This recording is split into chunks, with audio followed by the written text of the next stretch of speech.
Okay, quick sound check, everyone. Welcome back to another webinar with OctaFX.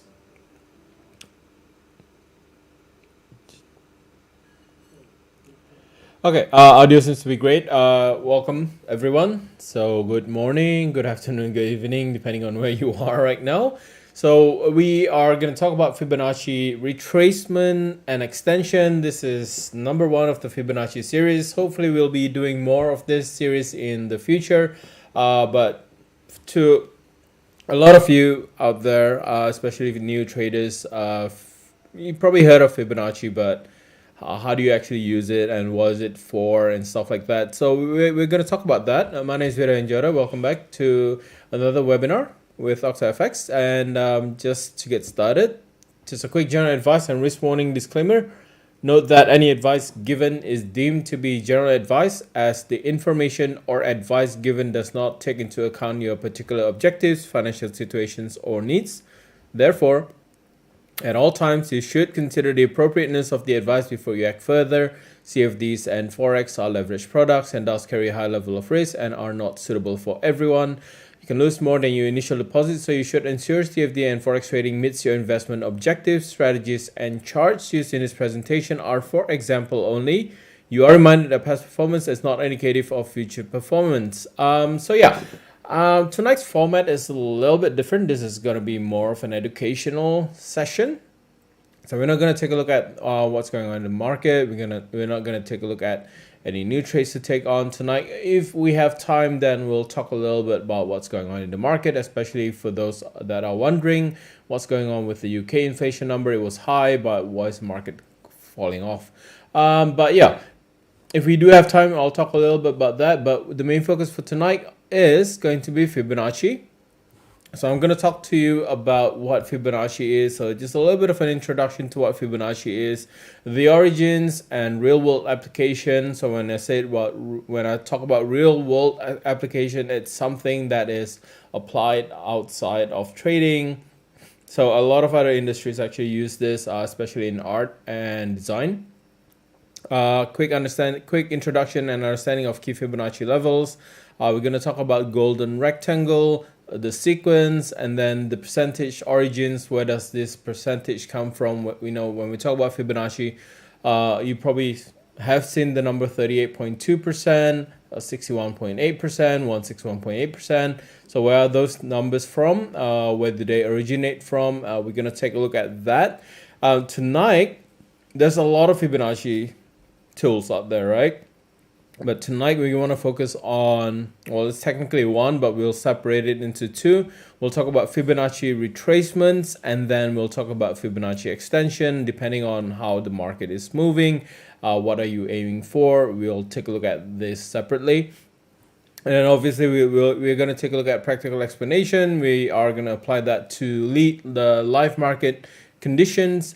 Some of the examples that was taken maybe a few years back, too many years back, but yeah, we'll take a look at those.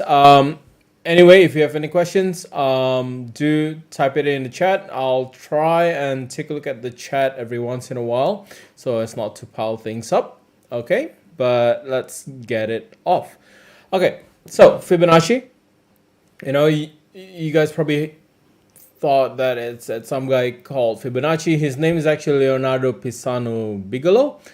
He's better known as Leonardo Fibonacci because there's other Leonardos out there, right? He's an Italian mathematician that introduces the Western world to Hindu-Arabic numerals. And together with that, when he brings that Hindu-Arabic numerals over, that comes the Fibonacci sequence. Okay, so he did not invent the sequence. The sequence was already there. Indians in the 6th century was actually one of the first to detail the sequence. But way back before then, before it was actually recorded, looking at the architecture that was, built by ancient Egyptians and ancient Greeks, they somehow know about the golden ratio. I don't think it's by coincidence, because we'll take a look at that later on. It's not recorded in sequence. It's not originating from the numbers, but it's there for a very particular reason. We'll take a look at that in the next slide. But before it was even recorded, people are already using the golden ratio. So we'll take a look at that. When we talk about the sequence, there's basically two things that comes from the sequence. The first one is Fibonacci spiral. It'll be very familiar to a lot of you, and then it comes the golden ratio. Okay, so here's the golden rectangle and the golden spiral. I don't think you can actually draw the spiral without the rectangle, so the rectangle would obviously come first. This is commonly found in nature, such as ferns, the shape of an egg, a nautilus shell, and your earlobes. Okay, so your ears actually form this spiral. Leonardo da Vinci called it the divine proportion. I believe it was the Vesuvius Man that was depicting this. But just a quick fun tricks if you want to show it to your friends. Basically, the length of your palm, multiply that by 1.618, you basically get the ratio from your palm to your elbow. So basically your forearm is basically 1.618 of your palm. So feel free to try it out after the session. But right now I want you to focus on this. So you are going to be very familiar with the picture here, because on the other Fibonacci tools like the Fibonacci spirals, time zones, we are eventually going to use this, but for now we are going to skip this. This is good. If you want to know what it is, this is basically just the golden rectangle and the golden spiral. And how do you get the spiral? You basically connect, let me just get that here. If you connect, see where the edges are. So if you take that and you connect all the edges, it'll actually form the spiral, right? So it's just from one edge to the other. It's not the whole thing. You take, how do you call it? It's not the diameter. It's not horizontal either. What do you call it? It's how you measure a TV. I forgot the word, but it's there. Okay, so that's how you get the spiral and how it actually moves. But where do you get the rectangle from? It's actually from the Fibonacci sequence. If you take a look at that, it starts with 1, 1, 2, 3, and so forth. Okay, so if you want to know what the sequence is, some of you probably know or learned about this. Maybe you just forgot about it. The Fibonacci sequence is basically derived by adding a previous number to obtain the next number. So we'll start with 0. And when we start with 0, just to take a note here, there's not going to be any negative ratios or any negative sequence, which was, I think, a lot of traders, probably not now. I think it's probably well known right by now that not a lot of people actually use negative ratios. But back when I first started trading, I don't think there's a lot of information about this, and a lot of traders are actually using Fibonacci ratio that are in negatives. So just to note, there's never going to be a negative ratio, because the sequence starts with 0, 0, and then the next one is 1. 1 plus 0 is 1. 1 plus 1 is 2. 2 plus 1 is 3. 3 plus 2 is 5. 5 plus 3 gets you 8. 8 plus 5 gets you 13, and so forth. Now, out of the whole sequence, the one that you want to focus on is actually 8 and 13. Because when the Fibonacci sequence starts, it's not going to get accurate. But once it goes past 8 and 13, the divisions and everything else, it just works like a pie. You'll just get a lot of decimal points, but it'll just round out to basically about the same percentage. Okay. Now, the next confusion that a lot of people have when it comes to the golden ratio, I think there's a lot of misconception that 161.8 becomes the golden ratio to a lot of people. The golden ratio is actually 61.8%, and that is derived by dividing the current number with the next number from 13 onwards. It'll just get accurate. So if you try 13 divided by 21, you'll get about 61.8. If you divide 55 by 89, you basically get 61.8%. Now, if you try a number that is lower in terms of sequence. If you try 2 and 3, you're not going to get a round up number that's actually 61.8%. The number becomes 61.8% after number 13 and onwards. Okay, so the golden ratio is the current number divided by the next number. You basically get the golden ratio. Okay, the 161.8% is actually called the golden ratio conjugate. That is derived by dividing the next number with the current number. So it's the other way around. So instead of 13 divided by 21, you go like 34 divided by 21, 89 divided by 55. That will get you 1.618 in decimal point. Equate that to a percentage, it becomes 161.8%. Okay. Do note the decimal form, because we are going to take a look at a lot of you are going to be using MetaTrader. When you start using Fibonacci on MetaTrader, it's not going to provide you with all the percentage, and that's where we need the decimal format to actually add it in later on. Okay, so for now 61.8% is actually 0.618. 161.8% is actually 1.618. Okay. All right, we are not going to be talking about the market as of yet. So if there are any questions regarding the market, we'll take a look at that at the end of the session when we do have time. But for now, we actually want to focus on the Fibonacci side of things. So you'll get to actually use it in the future. Okay. So that's with the Fibonacci sequence. You get your golden ratio and you get your golden ratio conjugate. Now we'll move on to the other percentage number, and if you're wondering where does it come from, we'll take a look at that now. First one is 38.2%. A lot of people are going to be familiar with 38.2%. Equity market does employ 38.2%, a lot more than 61.8%, but here it is. 38.2% is derived by skipping one sequence in the division. So instead of 34 divided by 55, we'll skip 55, we'll take 89. Okay, so 34 divided by 89, you'll get 0.382 or 38.2%. You can do 13 divided by 34 if you want to. You can do 55 divided by 144. Or you can do 21 divided by 55, you'll get 38.2. Now, if you skip two sequence, so you skip two numbers ahead, that's where you get your 23.6%. So 23.6% is derived by skipping two sequences in the division. For example, 21, you skip 34 and 55 divided by 89, you get 23.6%. 34, you skip two sequence divided by 144, you get 0.236. If you have a calculator, or if you're watching this later on, have fun with it.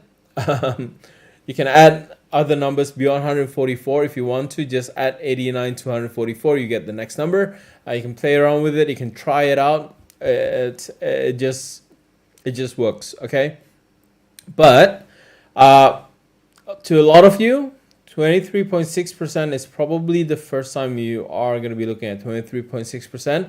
I use 23.6% a lot in my trading. We'll take a look at the examples later on, and there's a particular reason why we actually want to focus on 23.6%. But I'll explain that a little bit later.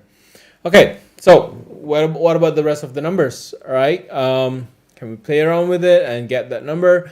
The first one is actually square root of the golden ratio, or square root of 0.618, you get 0.786. That is 78.6%. And again, this is the square root of the golden ratio. It is going to be very important, and I'm going to talk about that later on. Now, this is probably going to be new to a lot of you that are that haven't actually delved into Fibonacci. Even for those that are using Fibonacci, they might not be familiar with 23.6 or 78.6%, or they are not quite sure what is the importance of this percentage, right? And then we get the square root of 1.618. That will give you 1.272. That's 127.2%. I don't think a lot of people actually missed it right now, but back then there was a lot of argument whether it's actually 127.2, 127.6, 127.8.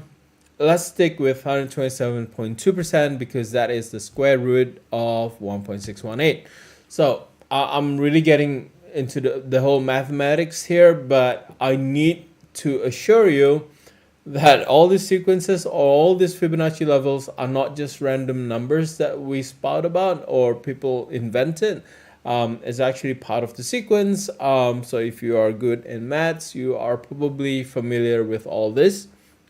But we take a look at 38.2% where we skip one sequence. We can actually get that by dividing the golden ratio with the golden ratio conjugate. So divide 0.618 by 1.168, you actually get 0.382 or 38.2%. You can also get 38.2% by multiplying 0.618. So yeah, 0.618 to the power of 2, you'll get 38.2%. So if you multiply the golden ratio with the golden ratio, you'll get 38.2%. So from this, we'll actually look at all these numbers and how they correlate with the golden ratio and how the golden ratio plays a big part in all of this. That's why we're not going to ignore all these levels. We're actually going to take a look at these levels. So the conjugate divide by the golden ratio, you get 2.618. Normally, we don't go further than 200% or anything that are higher than 161.8% for a good reason. But this is good for you to know that 261.8% is a Fibonacci level. 1.618 multiplied by 1.618 will also get you 261.8%. Now, a lot of people actually thought 0, 50%, 100%, and 200% are Fibonacci ratios. They are not Fibonacci ratios. These are not percentage levels that can be obtained with Fibonacci sequence. The only reason why people use 50%, 100%, or 200%, it's more of a psychological reason. Because if market retrace 50%, people that don't use Fibonacci retracements, they'll just assume, all right, the market has pulled back 50%, it's time to buy back in. Or if the market has retraced 100%, the trend might reverse and stuff like that. So that's where the 50%, 100%, or 200% comes in play. But they are not obtainable through the Fibonacci sequence. So let's just make this clear. 50%, 100%, 200% are not Fibonacci ratios, okay? Okay. So I'm going to leave that there for a minute, and I'm going to go through the chat, see if there's any questions.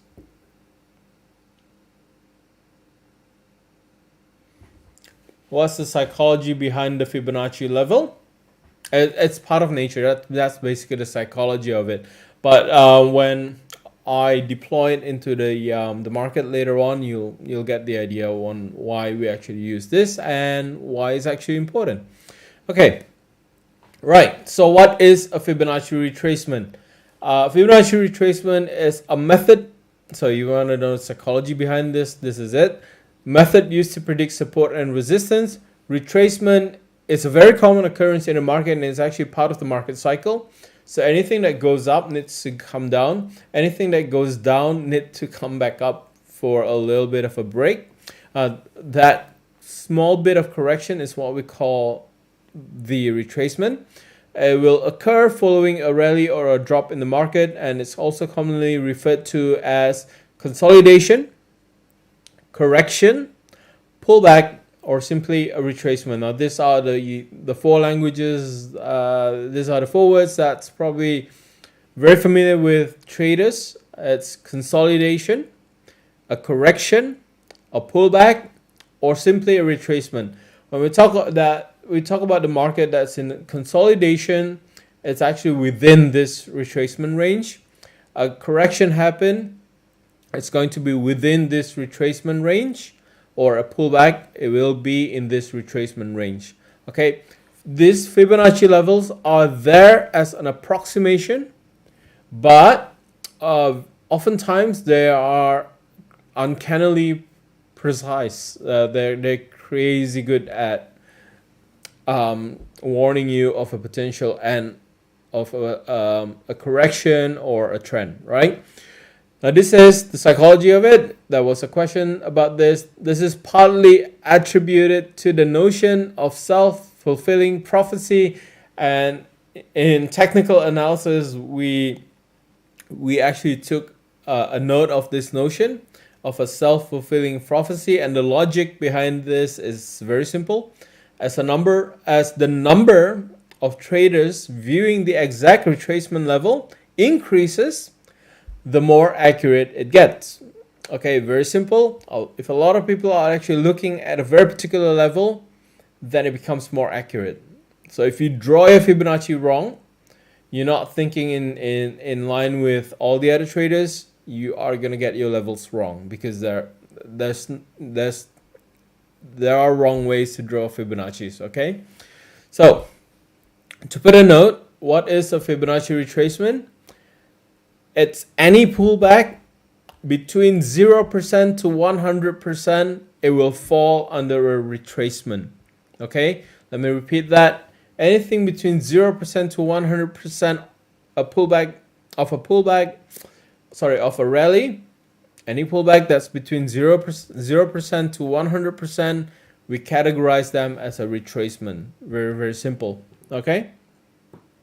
So let's take a look at the market that moves in an ABCD patterns. Okay, this just makes it a lot simpler. It's not as simple as this, obviously, but let me just give you a pointer on where we actually use Fibonacci. Okay, in an ABCD, that's basically what we call the market cycle, right? I mean, the market normally goes up, down, and then up again, or down, up, and then down again, right? So it's basically going to be constrained, or can be labeled as an ABCD, just to make it simple. Okay, if you know Elliott wave, great, because how do you get those Elliott wave predictions are basically using Fibonacci's, by the way. Okay, so if the market moves from A to B, we call this a rally, right? In this example, the market is moving up, there's an uptrend. A to B is an uptrend. What is the pullback? How deep is the correction if it does correct itself, right? We can actually predict where point C is going to be. In Fibonacci, when using Fibonacci, point C would fall when we call something that's within a normal retracement range. When we consider a market being very normal, we actually take a look at 3 retracement range. The first one is 38.2%, 50%, not a Fibonacci sequence or not a Fibonacci ratio, but it's there because for psychological reason. And then 61.8% or the golden ratio. Okay, so let me repeat it again. If the market moves from A to B, the prediction move of where C is going to be is actually the 38.2%, 50%, or half of A and B, or the 61.8% of A and B. Okay, when the market has retraced enough, it will typically, normally in a normal market condition, it will just continue the original underlying trend, which is the A to B. So when we look at A to B, we call the B and B to C a correction, a consolidation, a retracement, whatever you want to call it. Pick one. I like to use consolidation. I like to use retracement. I don't normally use pullback because pullback can be anything. But a lot of people look at this as market correction. Okay, so AB is the underlying trend. It's where the rally happens. The B and C is the correction. The correction could be 38.2, 50, and 61.8%. Now you can come back to this one, but these 3 levels are what we call a normal retracement range. The one that is actually abnormal is the 78.6 and 23.6%. These are important retracement range I think it's a bonus for a lot of you out there. Not a lot of people actually know the dynamic between 78.6 and 23.6% in relation to the market. But here's the logic, right? If the market moves from A to B and it corrects itself in a normal retracement range, therefore it logically should have enough momentum or enough demand or enough interest in the market to actually generate a C to D. Okay, that is way higher than the point B. Okay, so here's the logic as well. If you draw a horizontal line at point B, where the movement from C to D happens when it exceeds point B, that's where what we call a breakout of a range anyway. So AB is the range. Anything that moves beyond B becomes a breakout. Okay, so the logic is this: if the market can move from A to B and then correct itself normally within range of 38.2, 50%, and 61.8%, it logically should maintain the momentum within that push, the initial push, to actually create a continuation of A to B, right? It becomes C to D. But if the correction is too deep, like AB, and it corrects 78.6%, nearly 100% retracement, it's basically what, 80% retracement. That means the correction is too deep. Market could lose a lot of momentum. Market could lose a lot of interest. A lot of traders are probably going to be thinking, "Oh yeah, you know what? Point C was too deep." A lot of people are probably going to be thinking, "Oh yeah, the market might not have enough momentum to actually create a new high, which is the point D, right?" So in a case where the market has corrected deeper than 61.8%, the limit is actually 78.6%, because any close below 78.6%, traders are just going to wait for that 100% correction. Okay? So if the market corrects too deep, then where point D is going to be might not be too far from point B. This is where you start getting your double tops. This is where you start getting your head and shoulders in the market. This happens before that end of the trend happens. Okay. Now, if the momentum or the demand is too big, A and B happens, and then the correction is too shallow, then the point D is actually going to be much higher than point B. It's just that in real market example, this scenario is actually very hard to trade, right? A correction that is just up to 23.6%, it's a scenario where it's actually psychologically very, very hard to trade.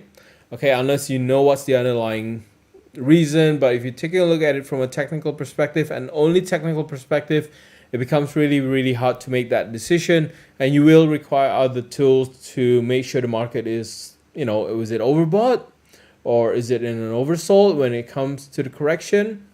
Are there still demands for it? How's the sentiment? Is it still positive, and so forth?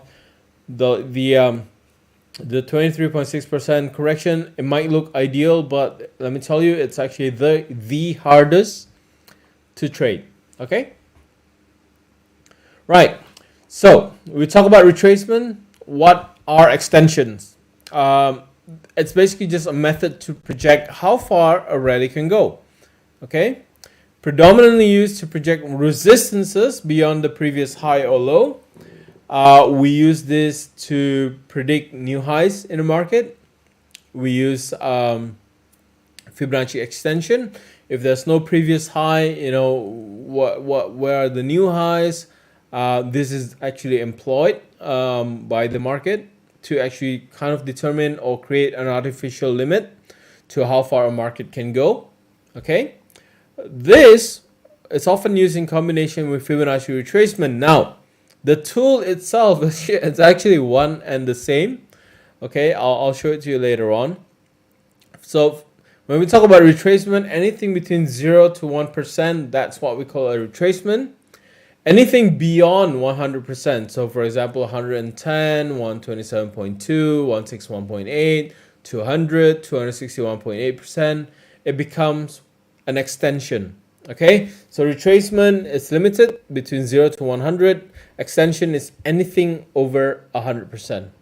Okay, now because when we talk about extension, there's practically no limit to it.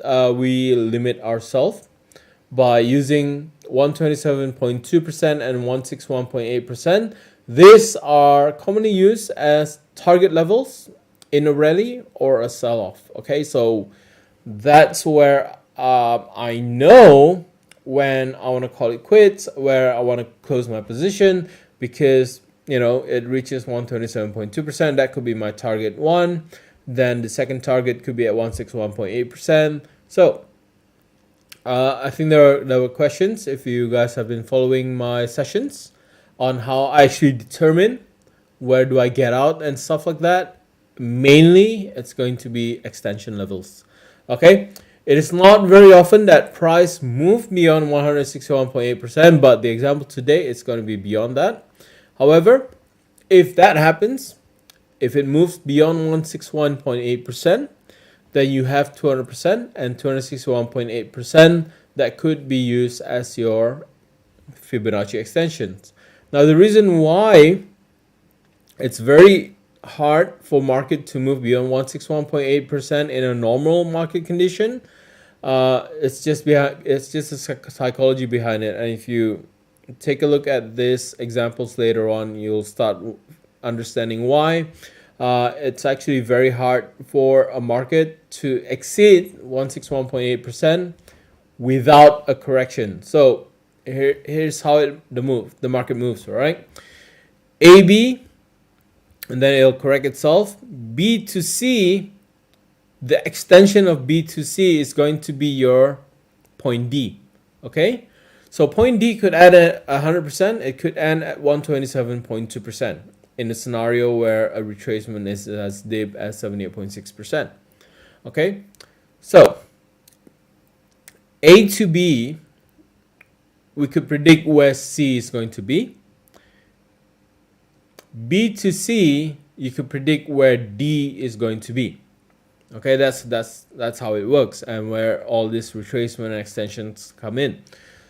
Okay, AB will get you C, BC will get you D, CD will get you E, and so forth. Okay, it just goes on and on.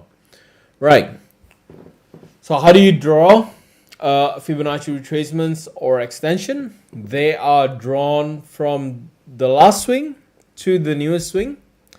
It's basically from a high to a low, or from a low to the high, and only from left to right.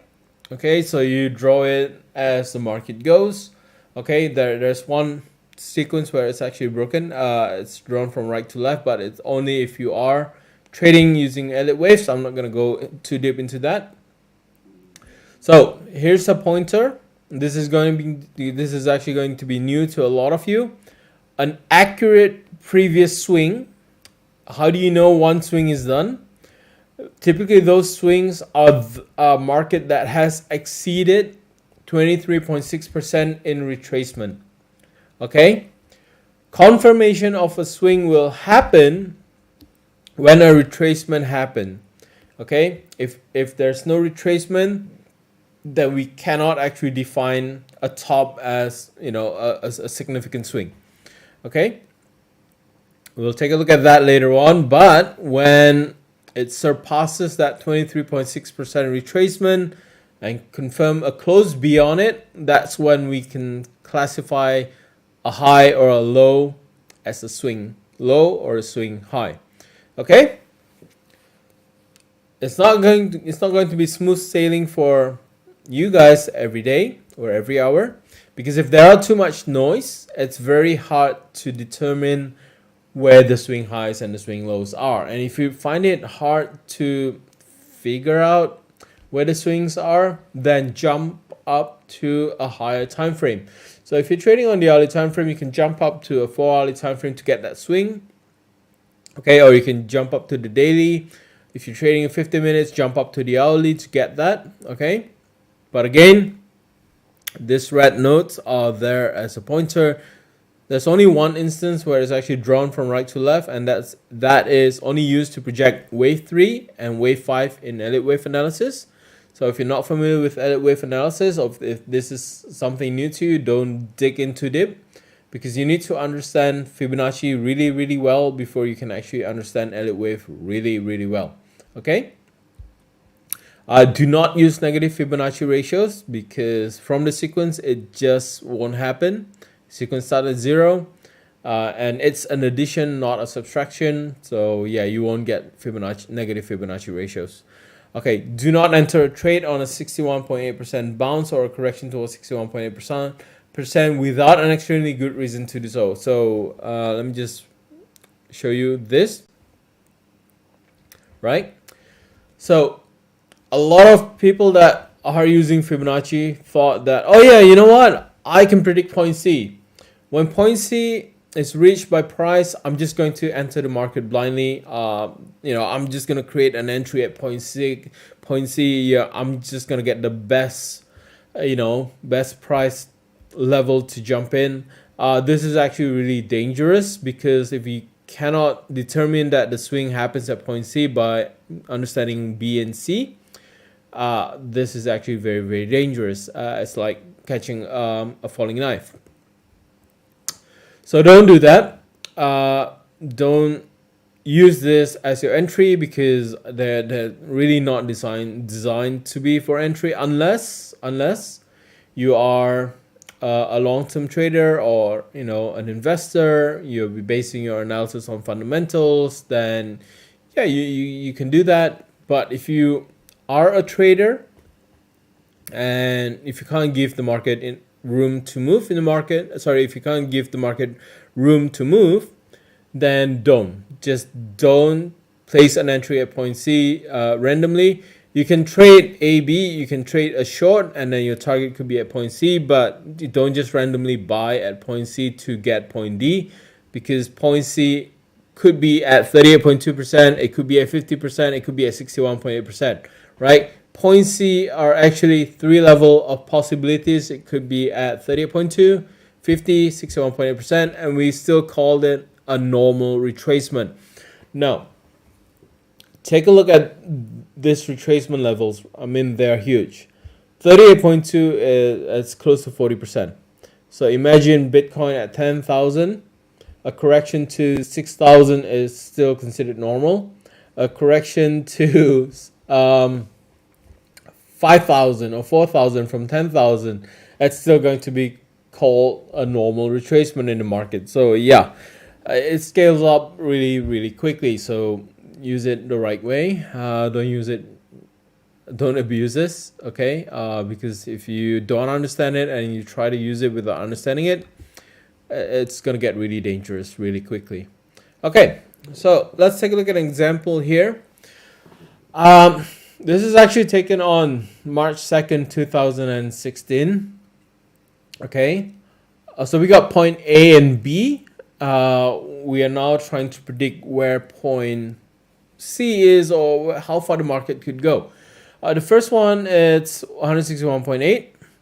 That's going to be the limit. Now, if you take a look at point A and B, the market starts moving down when it actually crosses below 23.6%. Okay, and then it tracks lower.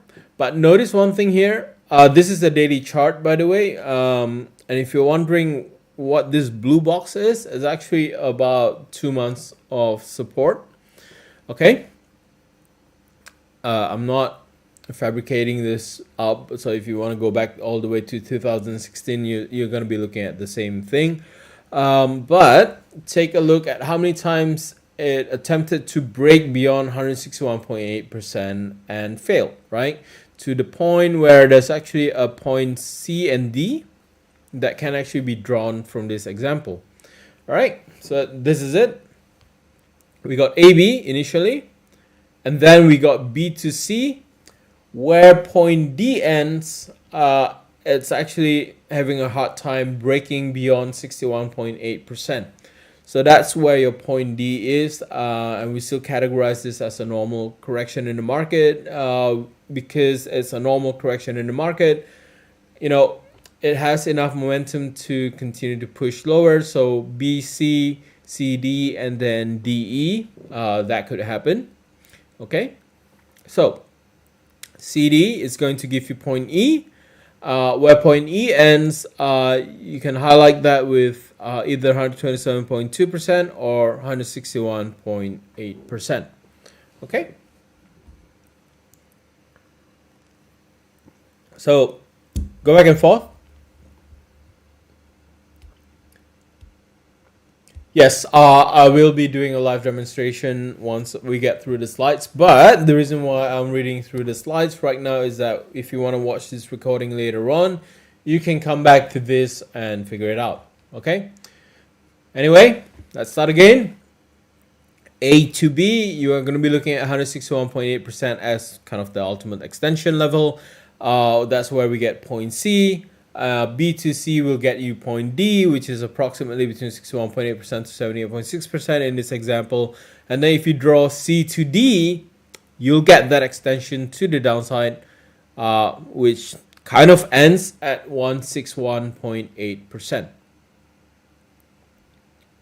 Okay, so let me catch up to my live stream. Okay. Now this example, it's not really the best example, but it does illustrate a few things. Want you to focus on the circled area there, okay? Because you can actually combine this with understanding of candlestick patterns to kind of get where the end of that range is going to be. Because typically before a retracement happen, you'll get a candlestick pattern to go with it. Okay, it could be an evening star, it could be a bearish engulfing, it could be a dark cloud cover, but yeah, you get a lot of stuff here. Okay, all right. So that's that for the slides. I want to jump into MetaTrader.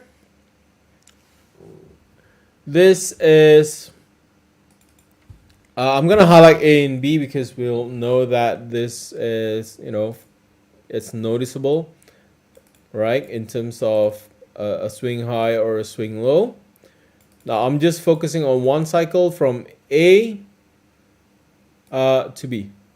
That's it, right? Just A to B. We want to focus on this one here.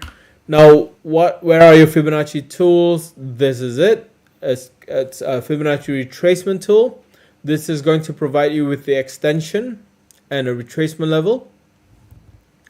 So I'm gonna zoom in for a bit. Okay, so we get A, B. Okay, use this tool over here. If you don't have it, you can right click and then customize it if you want to, but it's this one. It will say Fibonacci retracement on MetaTrader. Okay, and you want to draw from the lowest point to the highest point in this example, like so. And by default, this is what it looks like. It's not pretty. It looks really boring. You got 0, 23.6, 38.6, 38.2, 50, 61.8%. It's actually very hard to quickly take a look at what or where they are at. Okay, so here's a tip. Right click on the Fibs, on the properties, go to levels. And then you can add I believe it's at percent dollar, but let me just, yeah, there we go. If you add percent dollar next to the description, you can, it will actually start showing you the exact level. Okay, I just like to add percentage there. I like to see 0.0%, 23.6%, and then I'll just copy and paste this, and we are good to go. Okay, now you're not going to be looking at 78.6. I don't believe 78.6 exists here, so you actually need to add that manually. Okay, you can go 0.786. Okay, and then the description, you're gonna type in 78.6 percent. Okay, I don't normally use 423.6%, so I'm going to delete that. I'm actually going to delete 261.8%. This one doesn't have 127.2% as well, so I'm going to add that in. The decimal format is actually 1.272. So description 127.2. Okay. So once I got everything in there, this is just going to look a lot better. I'm going to change this to something different, maybe a red. There we go. Okay. So now I'll start showing you the percentage level. So if I zoom out a little bit, you can see what happens here when it starts breaking below 23.6%. It actually starts a correction. Okay. The first one where it ends is actually at 61.8%. See that? So draw object as a background, visualization, yep.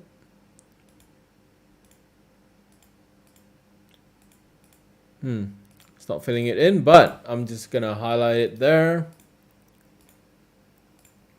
Okay. See where it ends? It actually ends at 61.8%, and then it just starts a new correction again.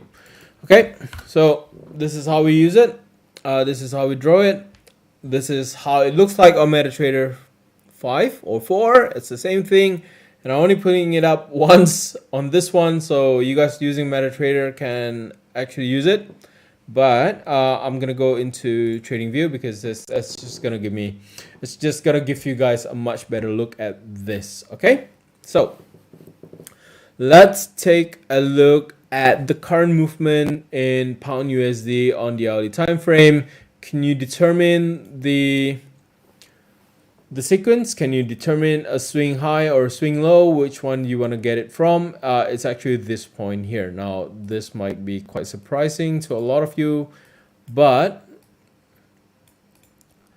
I am going to label this as point A. Okay, that's my point A.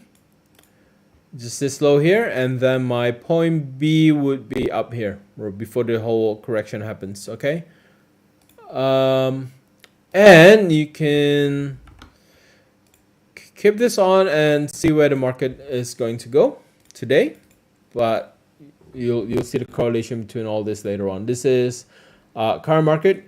This is on the 18th of May 2022. So I'm going to go from point A to point B. I'm using my Fib. Okay.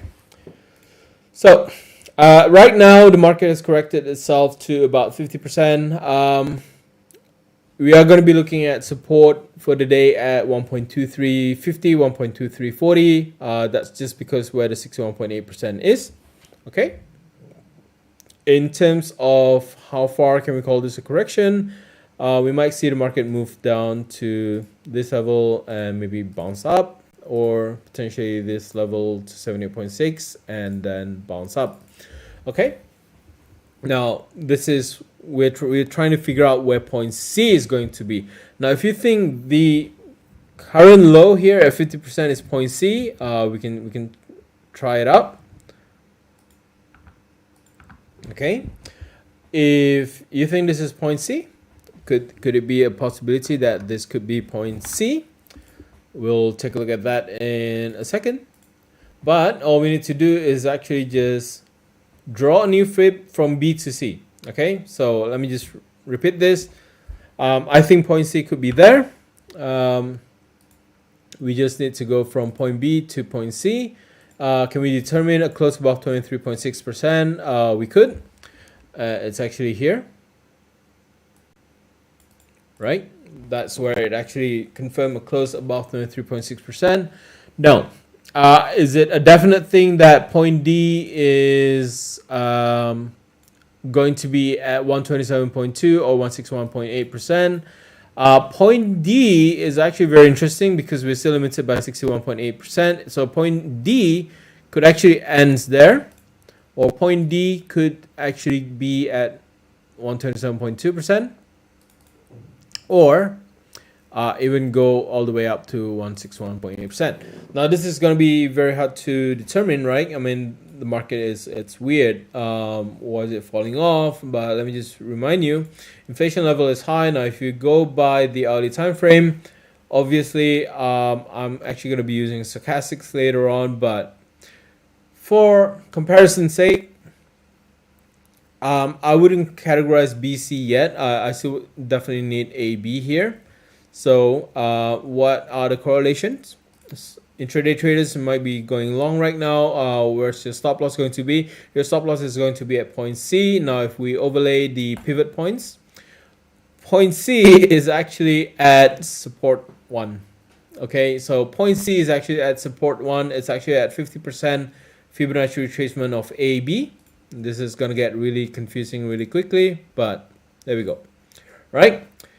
You can actually see an overlap of a pivot point at point C, which is 50% as well. So I'm going to delete this fib, but I'm going to leave the pivot point. Now, in terms of resistance level for the day, the pivot resistance is actually between 127.2 and 161.8%. So if we go long right now, I'm actually going to hide the pivot so it's not going to get confusing. But if you do want to go long, where do you go long is actually above 23.6%. Stop loss at C, and then 61.8% as your first target. Okay, and then 127.2% as your second target, or 161.8%. Now, I like 127.2% a lot more because it kind of gives you the kind of the middle range. So if we go by this, right, this is on Pound USD on the hourly time frame.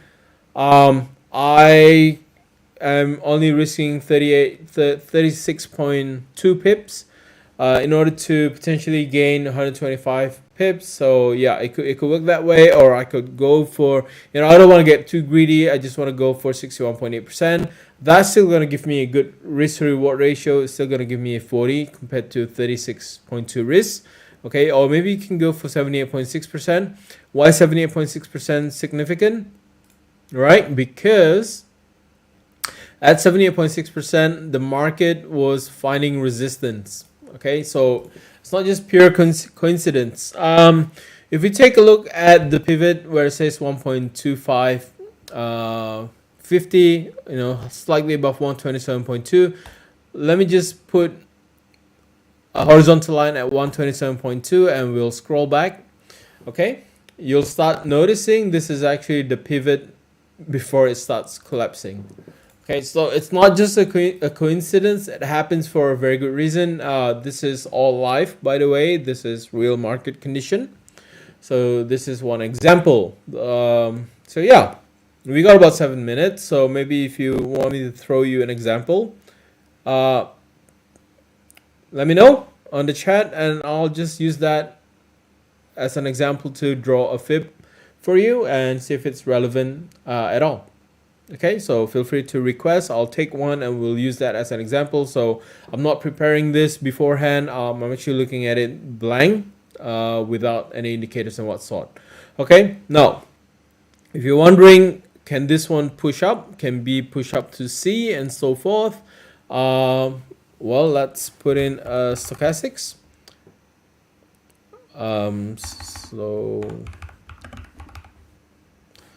Actually, I'll just use stochastics. Okay, so stochastic is already there. What am I thinking about? Okay, stochastic is already there. If you're looking at the stochastics, it's actually forming a hidden bullish divergence on the hourly time frame.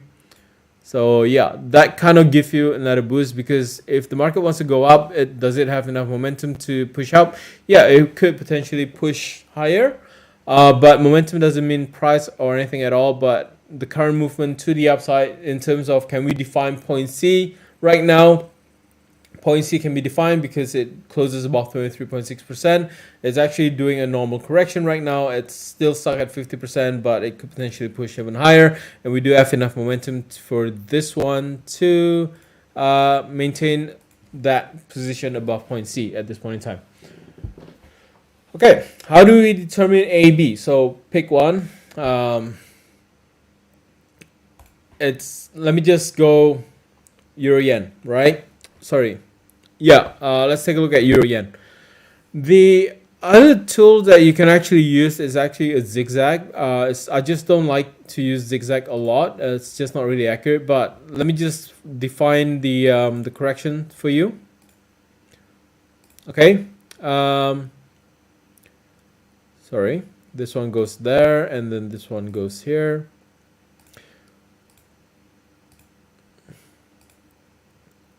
That, and this one should still fall under the same correction level. Okay, so that's how the market moved, by the way. How do we determine this? I'm gonna start from here. Why do I want to take that as an A, for example? It's very hard to determine the A without the B, so I need at least one movement where we can actually define A and B. I'm going to turn off my magnet. I'm going to go A. Okay, let's start with A and B. Once we have B, we can actually flip it around easily. Okay, AB, let's find out where the C is. Okay, the C is actually at 50%. So when it bounces off at 50%, can we define this as point C? Yeah, we can say that's point C. Where's point D? Point D is actually B to C, right? So B to C. The extension of B to C will get you point D. Have a guess what point D is going to be, because we can actually draw that. And point D is actually at 161.8%. Okay, you seeing that? Okay, so I'm going to take that as point D. Once we have point D, we can just continue the cycle.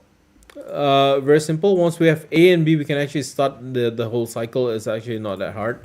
So we got C to D. Define C to D. Where's E, right? Where do you think point E is going to be? Point E is exactly at 78.6%. So can we define that as point E? Yeah, sure, why not? Point E, right? So we got D to E. Can we define it? Because D to E, I think it's just about 100%. And one of the few reasons why it's actually stuck at 100%, it's because of a psychological price level at 135. Okay, this is going to make it hard for D to E to create an extension. So let's take a look at that. We go from D to E. Very hard to create that extension. It's just hovering above that 100%, but eventually it drags on and it'll hit that 127.2% and even further beyond that. Okay, but normally you get out at 161.8%. But you can continue going on with the whole sequence if you want to. All right. So you can make that FG and so forth and whatever not. Now, in terms of the whole movement to the upside, it looks very noisy, right? Because you got A, B, C, D, E, and stuff like that. It gets really noisy. You got one whole zigzag. But if I go into a higher time frame, like a 4-hour, for example, right? The whole A, B, C, D, E thing, it's kind of gone. If I go into daily, it's basically just one swing, right? So there's no A, B, C, D, E, and stuff like that. It's just A, B. Okay, so let me get rid of that. It'll just become AB here. Now, can we determine where B is from the one before that? Yeah, there are variations, obviously, but you can go here and you'll see where the B, see where price gets stuck at. It actually gets stuck at 61.8%. Okay. Now, there are going to be a lot of variations for this one. I put out a note this week that the Aussie Yen does have a godly pattern. This is a bearish butterfly. It's where we approximate XABCD with Fibonacci sequences. But you get other patterns like this. This is a butterfly. There's a godly. These are called harmonic patterns, but we'll talk about this later on.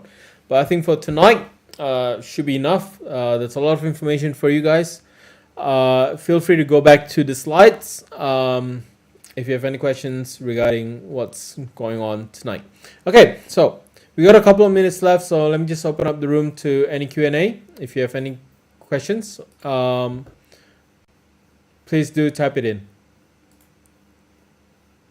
Okay, Sterling Yen, for example, if you want to define where the A and B and stuff like that, anything that has moved beyond 23.6% can be defined as a swing. This has done that, so this I can nominate as point A.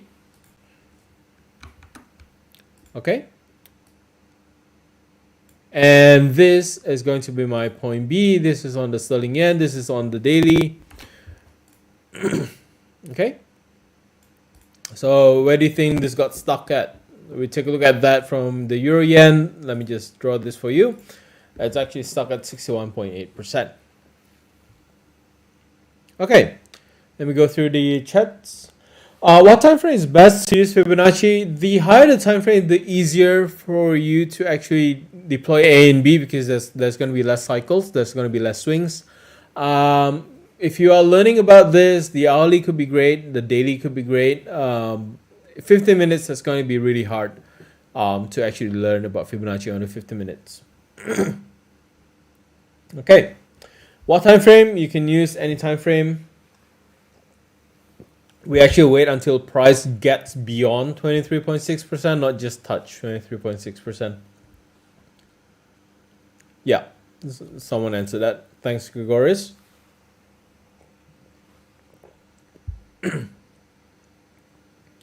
All right, what time frame is best?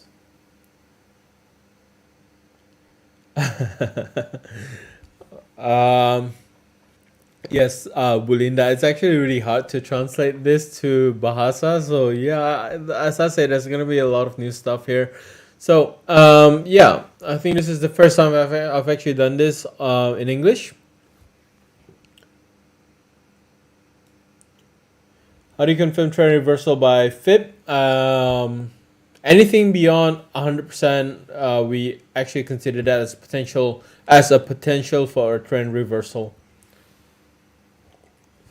Yeah, Fib applicable for small time frame, like under 1 hour. Yes, I typically use this on the 50 minutes, on the 10 minutes as well during breakout. So yeah, it's applicable.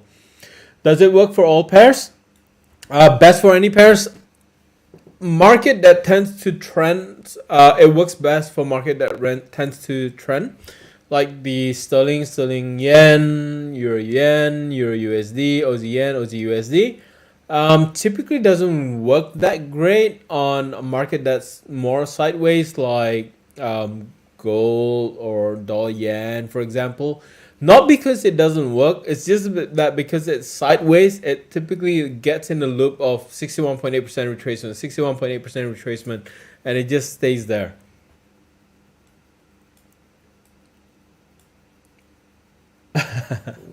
Okay, so hopefully this session gets you through to a lot of the questions here. But again, just a reminder, but that if you need to go through the slides again, you can rewatch this video. It's there, it's laid out pretty clearly. If you want to know why we're using that percentage level and stuff like that, you can always go back to the sequences. Okay, but it basically starts with the sequence, and that's it. It starts from 0, 1, 1, 2, 3, 5, 8, 13, 21, 34, 55, 89, 144. And all those sequences are from this rectangle and the spiral as well. Okay? So yeah, if you want to know whether it works or not, majority of people out there, they'll fall into the category where the 161.8% of your palm, it's going to be a forearm. Okay, so yeah, have fun, try it out, experiment with it. Just make sure you understand the whole thing properly. If you rewatch the video, or if you jump in at any time other than during the live session, and if you have any questions, we can talk about that in the Q&A sessions next week. So yeah, for those that are watching late or not watching this live, then if you have any questions, please bring it into the Q&A session next week. We can talk about it over there. Okay, thank you all, have a great day, I don't think we have enough time to talk about the market, but yeah. If you're wondering what happened with the UK number, the consensus for the inflation was actually at 9.1%. Inflation coming at 9%. It's still way higher. It's actually a 40-year high on inflation. The previous number was actually at 7%, so it's still high. It's just that the pound USD was a little bit disappointed when the number was released. It looks soft, but it's actually not soft. It's actually the highest inflation number in 40 years. So yeah. So be careful of any whipsaws if you're trading the pound, the sterling today. Just be careful. All right. Thank you all. Have a great evening. Have a great rest of the week, and I'll see you next week.